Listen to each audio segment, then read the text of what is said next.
let's talk about A-player myths. I think this is a great place to start.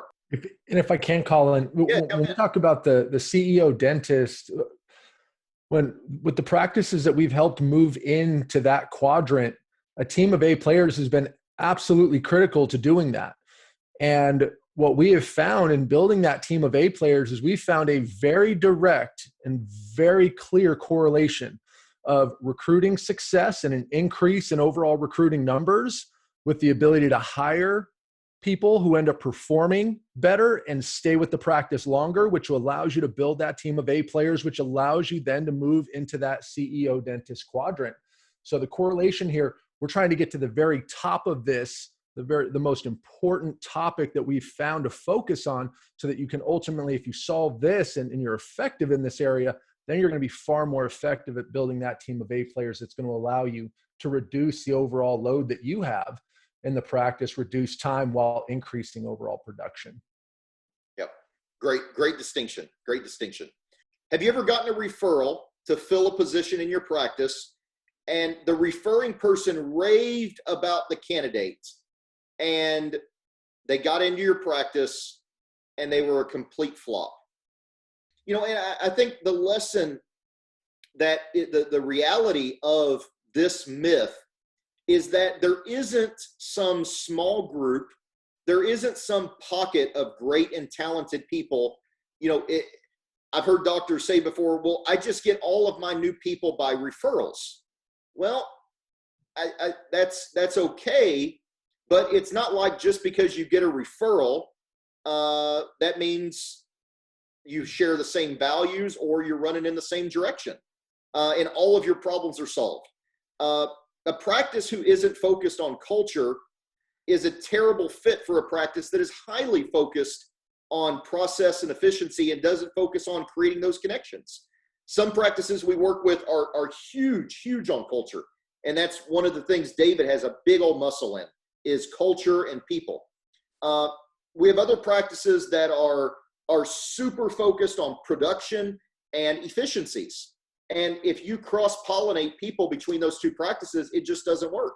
Now, there are a lot of A players in the market for both groups. They're just not a great fit for every practice that they're in.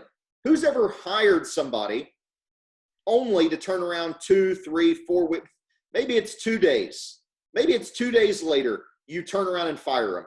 You brought somebody on board. A day later, you're like, oh, man, something bad happened here. I was asleep at the wheel. I got to let him go. Or you thought about letting him go, right? You're 2 to 4 weeks later. You know, if you're cycling through people, and, you know, I know some doctors that they'll hire 5 people and a month later, 4 of them have been fired or left. And the one that, it's like Survivor hiring. The one that remains is the one that's there.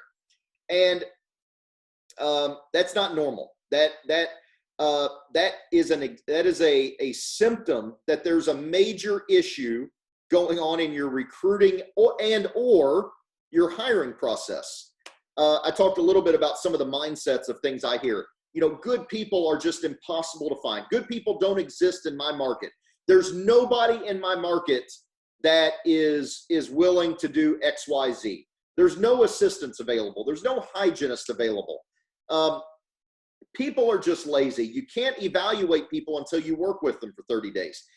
I hear all these things, and all those things are what I say is they're stories we tell ourselves. When we can't solve a problem and we don't know what to do, our mind is really good at making up a story to justify why we're at where we're at. And that's what happens in a lot of cases.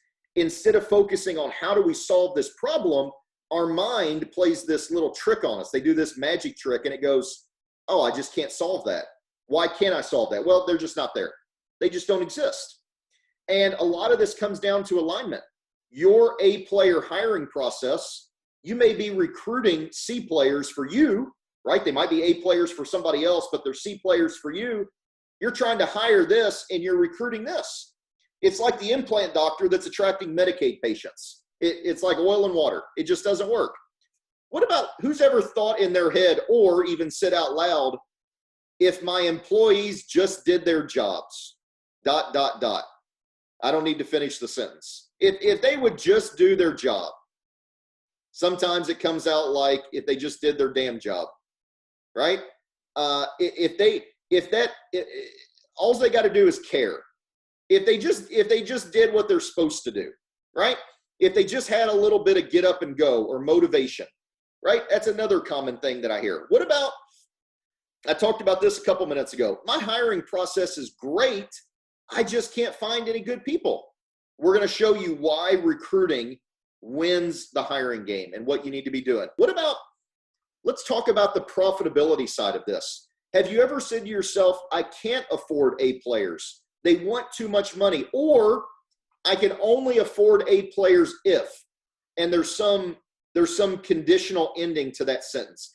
I could only afford A players if my collections was XYZ, or if something else happened. The reality of hiring and the reality of the team-driven practice and the A player, finding A players, is the more good people you have, the fewer people you need. And it's a little bit paradoxical. A lot of times a practice can't afford A players because they have too many B and C players on their team. It's a little bit like golf. You can only have 14 clubs in your bag.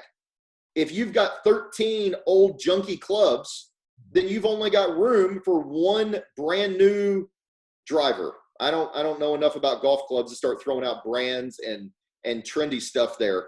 But I know you can have 14 clubs in your bag. If you need to buy some new golf clubs, you're going to have to get rid of some of the old junky ones. And those are your B and your C players. And remember, junk to you is treasure to somewhere else. It doesn't mean another practice is junky. It just means that you guys are not a cultural fit. You're not aligned on what you need to do. And you need to make room in your golf bag for some brand new shiny golf clubs because you only get 14, right? And just like your team, if you've got 4 ops or 8 ops or 12 ops or 30 ops, there's only so many places for people. And a lot of times what happens is we start creating new positions and hiring new people because the B and C players aren't getting the job done. So we think to ourselves, man, I need more people. And our employees, our B player employees are telling us, gosh, I'm so overworked here. You got to hire more people, right? So what do? We go out and we hire more people. And then what happens? The same problem exists because we don't really need more players. We don't need 3 7-irons, right? We don't need 3 drivers. What we really need is 1 kick-ass 7-iron or 1 kick-ass driver. And that's often what happens in a practice is you get 3 putters. And we don't need 3 putters, right? We need 1 really, really good putter that we can sink that 25-foot putt every time with and gives us a lot of consistency.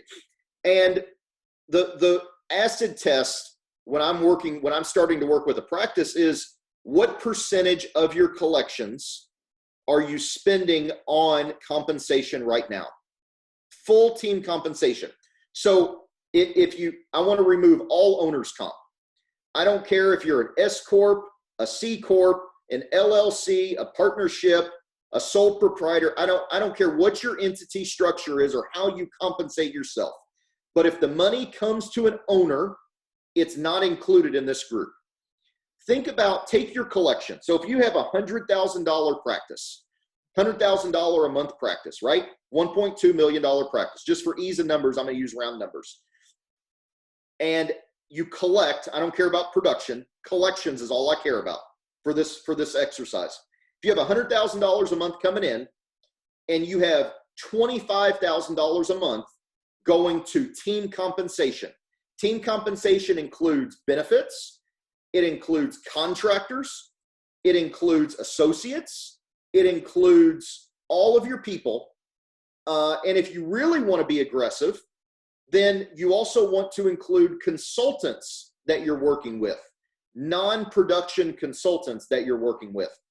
If you're paying over $25,000, over 25% of the 100 grand you're collecting, that starts to get, the higher above 25,000 you get, the chubbier you're getting. If you're over 30 or 35,000, that's really, really getting chubby. And if you're over 40,000, if over 40% of what you're collecting is going towards team compensation, all owners comp excluded, whether it's a member draw or a dividend or a W-2, I don't care, excluding all owners compensation, you need to be striving to get to 25%. We've got some practices that are at 17, 18%, which oftentimes at that level is one of the factors on the practices we have at that level is their model. And they run a non-traditional dental practice model that I'm not going to get into tonight. But on a traditional GP practice, 24 to 26% is very, very achievable. Very achievable. And that's where 24 to 26% of collections, I don't care about production, I don't care about your negotiated fees or your write-offs or what's uncollectible or your billing policies or what sits on your AR that you never collect. All I care about what hits your bank account. 25% of your collections is where you need to be focused on. And if you've got a bench full of B and C players and you're at 30 or 35 or 40%, the reality is you can't afford to hire A players. You've already got a couple 7-irons and you don't need to hire another 7-iron. You need to get rid of the 2 you got and get a brand new one. And of course, that how we do that is a lot more delicate than just talking about it on a webinar in blunt terms. But that's the reality of why a lot of practices can't afford to hire and retain A players. A players know what they're worth. They command the salary that they command. And when you don't have an A player, you know it. You know it deep down.